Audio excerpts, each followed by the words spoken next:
The next item of business is a debate on motion S5M14717 in the name of Alec Rowley on investing in social care for Scotland's future. Can I ask those members who wish to speak in the debate to press the request to speak once now, and I call on Alec Rowley to speak to and move the motion. Mr Rowley, 8 minutes, please.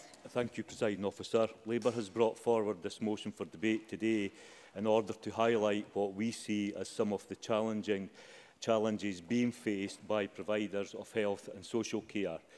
We have always been supportive of the integration of health and social care services and the setting up of the joint integration boards, whilst being clear that community care must never be seen as care on the cheap and therefore must be funded to ensure the highest level of quality and support to meet individuals' needs. Age Scotland state that a lack of social care has a direct impact on other vital services such as the NHS.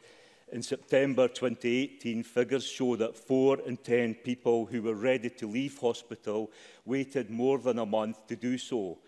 That's too many older people at risk of losing their mobility and independence, putting their health and well-being at risk.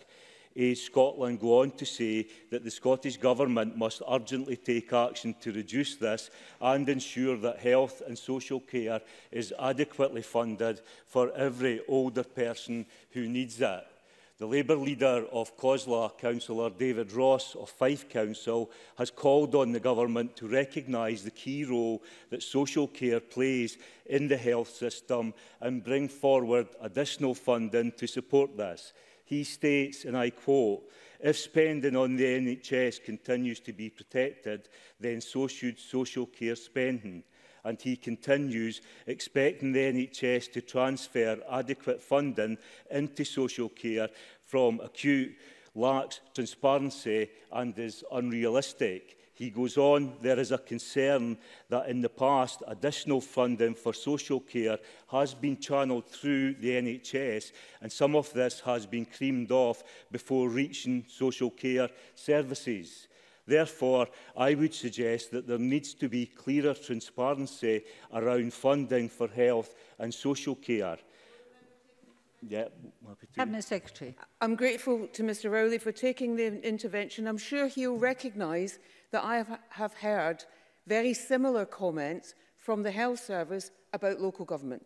And that is why, for example, it is really important that the jointly run review currently going on between COSLA and ourselves onto how well we've progressed so far on integration includes in it strands around governance and finance precisely to address those issues. So we know exactly what's going on and not just what one group of people says versus what another group of people say. Alec Rowley. Well, another way of doing that, we would suggest, would be to look at the Scottish Government directly funding the IGBs.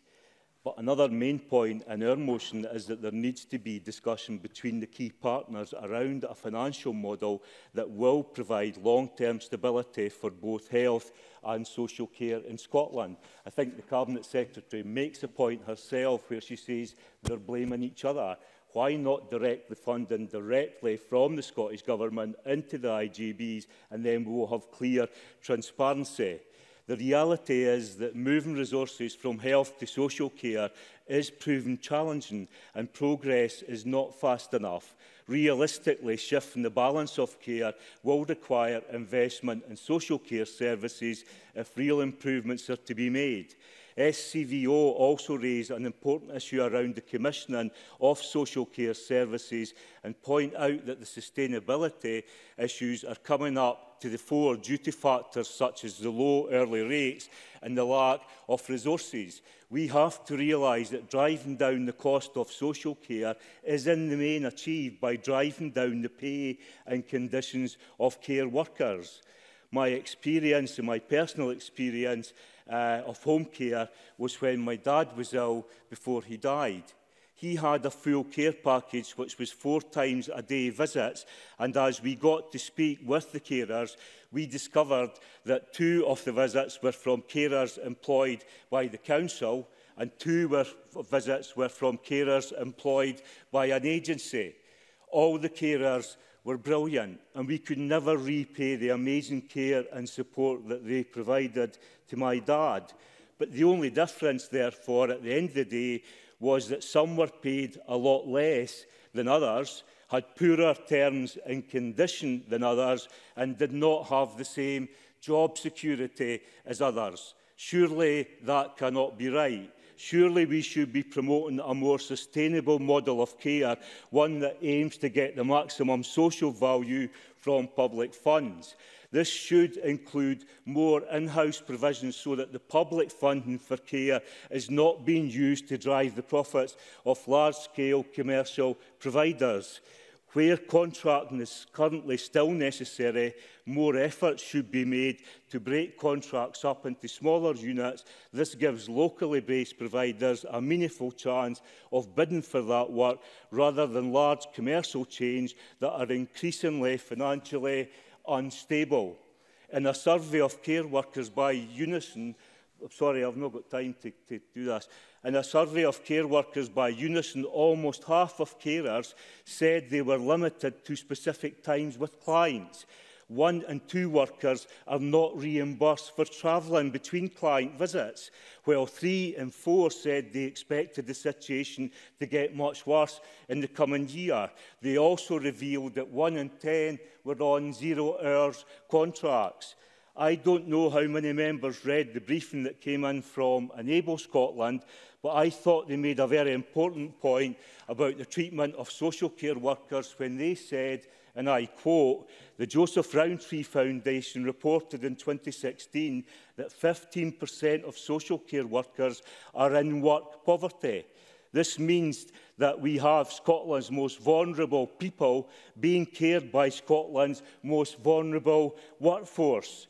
Now, the introduction of the living wage was meant to improve that, but I would ask the Government to look at some of the claims that are being made that some organisations are still not paying the living wage, and therefore carers are still being paid poverty wages. However, I would go further and point out that most politicians here in this Parliament were queuing up to offer their support to mostly women who in Glasgow went on strike, quite rightly, for equal pay a few weeks ago. But that begs the question, should we not be supporting equal pay for all workers in the care sector?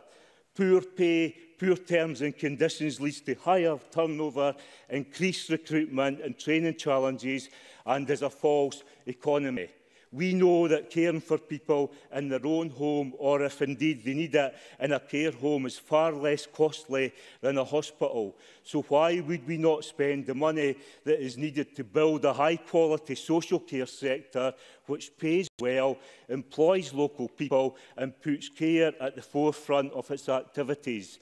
That requires a significant shift in thinking from where we are right now, and that is what Labour is calling for. We will work with the Government if the Government are willing to make that radical transformation in social care. I would finish by saying to the Cabinet Secretary, right across Scotland, local authorities are reporting that there are massive overspends in the IGBs. We do have a problem. We want to work with you on that, but we have to face the reality of the situation up there right now.